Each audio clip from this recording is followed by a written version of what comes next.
You are listening to an unconventional finance interview with your host Elijah Johnson.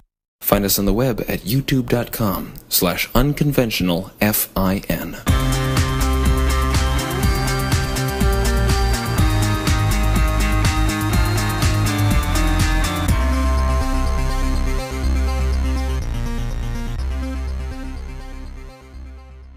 Hey everyone, big news today. The Fed announced QE3 without an official end date. What this means for you is that the Fed is going to keep printing more and more currency and devaluing the dollar. Here to talk about this with us is Duane from don't-tread-on.me. Thanks for joining us, Chris.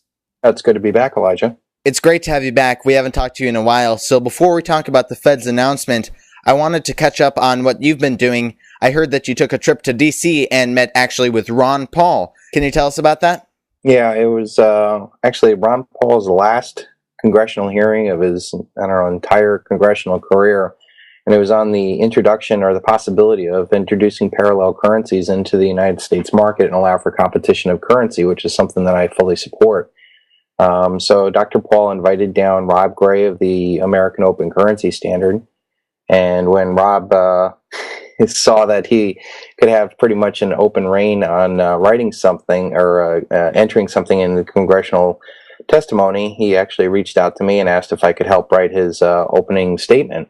And we did, and we wrote a pretty interesting one. I don't think such words have been said in Congress, certainly not in the past couple of years, but essentially we put all the blame onto Congress for allowing the thieves at the Federal Reserve to destroy the currency, and that this entire paradigm is coming down, and that in the future they're not going to have to worry about million-man marches or citizen journalists trying to get them. And the next thing that they're going to have to face is just nobody ever paying attention to them again, and then people walking away. So we wrote up, I think, a 10 to 15 page written testimony. We whittled that down to probably about 5 pages for the oral statements, and we submitted it a week ahead of time to Dr. Paul's office, and we were very curious to see what he would say about it. And Rob was able to secure a 20-minute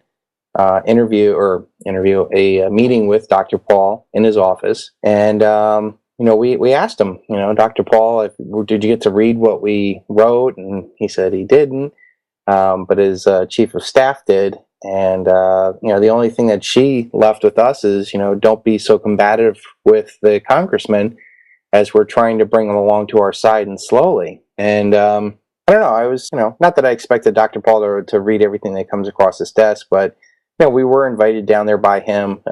This was a very important subject, and it was his last hearing. And so we left that meeting with Dr. Paul. And, we basically said, well, we're not going to change anything. And quite honestly, we don't care if we're seem combative to the congressmen. They need a little wake-up call, as they are responsible for the finances of this country. They gave away the power to coin the money to the Federal Reserve. They've blown through trillion-dollar deficits, and we're not going to sit there and talk to them nicely. And within 2 minutes of Rob starting to read his testimony, the one lone Democratic congressman who did finally make it to show up, Congressman Green, as soon as we got to the line about that there could be no fair competition amongst honest men and thieves. And Rob goes on to say, and let me be clear, you cannot have, let me be clear when I say thieves, I mean that the men that currently preside over the privately held Federal Reserve and the men in this chamber who allow it to exist. And as soon as we said thieves, that Congressman Green, I don't know what district he's from, but he saw fit to up and leave. So seeing that this congressman did not want to listen to you guys expose the truth about the Fed and Congress, what impact did that have on you? I think first there was a couple of feelings that went through that were kind of new to me. Number one, I've always been a big supporter of Dr. Paul, but I now saw clearly that it is a complete waste of time trying to work within the paradigm, supporting any presidential, senatorial, congressional campaigns to try to reform the system is a complete waste of all of our time, energy, and money, and that we really need to focus on being our independent of this doomed system. That there is no good guys coming to save us, even to the likes of Dr. Paul. Secondly, here was a very important hearing about the possibility of alternate currencies in the face of a dollar collapse, and during the entire, 2-hour testimony, only 4 congressmen of the 535 congressmen even saw it fit to even drop by for a passing glance.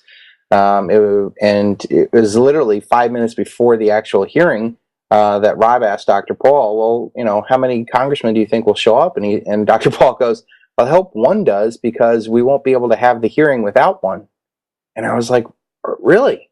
This is what we get from, here he is, the head of this House Finance Committee, all these years in Congress, all this effort trying to work within the system, educate people, bring in this, and none of the other congressmen even saw it fit to even come to his last hearing. And then the congressmen that did show up, man, they had Elijah. I mean, I know you're 16 years old, and I don't mean to insult you, but there's 16-year-old kids that I know that would have asked better questions than these, congressmen that showed up. I mean, one guy was comparing alternate currencies to his daughter's babysitting club, where they trade hours. And I told Rob, I said, I give you a lot of credit, man. I would have grabbed that microphone and said, listen, when the dollar collapses, people are going to come for you. And that you're going to end up running back to the same criminals that got us into this mess, namely Jamie Dimon and Lloyd Blankfein and Ben Bernanke. And I said, you'd be wise to listen to the people that are offering real solutions of allowing alternate currencies to exist. So, yeah, I mean, it was a reality check that it is beyond hopeless to try to work within the system. We have to, basically to walk away from the system and empower ourselves. So moving now to the Fed's announcement about QE3, gold's up about $34 and silver's up about $1.50. What's your take on all this? Yeah, I mean, it's basically what we've been talking about all the long time. That there is no way out other than to inflate the system. When people understand that a debt-based monetary system must create more debt every year in excess of the debt and interest accrued the year before, what the end game is, that there is going to be inflation, that there is going to be either overt or covert money printing. The Fed printed $16 trillion, far in excess of the $800 billion taxpayer bailout with TARP. Bloomberg did a Freedom of Information Act and found out that the Fed had essentially put $16 trillion into the market from 2008 to 2011. They can hide a lot of this stuff behind the scenes. And that the programs that they announced to me are just ridiculous. Find the Fed's going to do $40 billion a month with this QE3, but that's just what they do in front of us. The monetization, the money printing, the securities, the buying up of toxic, worthless, completely worthless, zero assets for 100 cents on the dollar to keep the financial system liquid.